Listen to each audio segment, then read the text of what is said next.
the brain structure and neurology. So this is the vertical brain structure, and that means that, if I explain this, actually I like this diagram, you can get this on the internet, it's really good. So it's like, if you imagine this part is your brain stem. So this is like your spinal cord, right down here, you know, that's on our bodies. So, and this part is the limbic system. So the limbic system is where our long-term emotional memories are stored.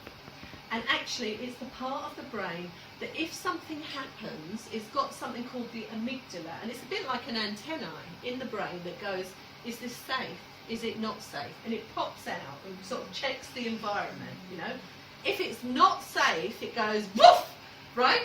All the chemicals get, and it goes down the brainstem just like an animal, and it's like, right, I'm ready to run, or fight, or flight, you know, or freeze because I'm so scared. That is really primitive, you know. It's both mammalian and reptilian. It's freeze, you know, and fight or flight. You see animals doing that, don't you? Rah! Aggressive. I'm going to. We do it in different ways, like go away. Or, you know, but it's still fight, and we can be taken to that place of fight or flight.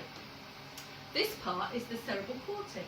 This is our higher brain, which is all about thinking. So in order for, if children, like we said, have had so many experiences that all the time they're in fight or flight, they're going to be getting wired down, making it adults, if you find it tough, you know, your immediate response is a bit reactive. It's because probably you're struggling a bit with that, but it doesn't mean we can't redevelop, we can keep developing it, you know, we can keep wiring ourselves up. But you know, with children who are wired up, their brain goes like that, I've got some stress, an adult comes,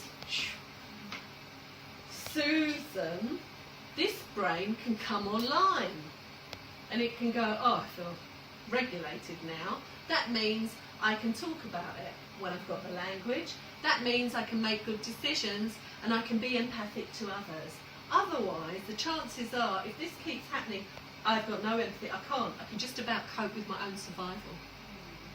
So that is vertical integration. I like to think of it as almost, it's like my body, my heart, and my mind, you know. It's like all these need to be working together for me to be really grounded and open-hearted, otherwise I'm not going to be.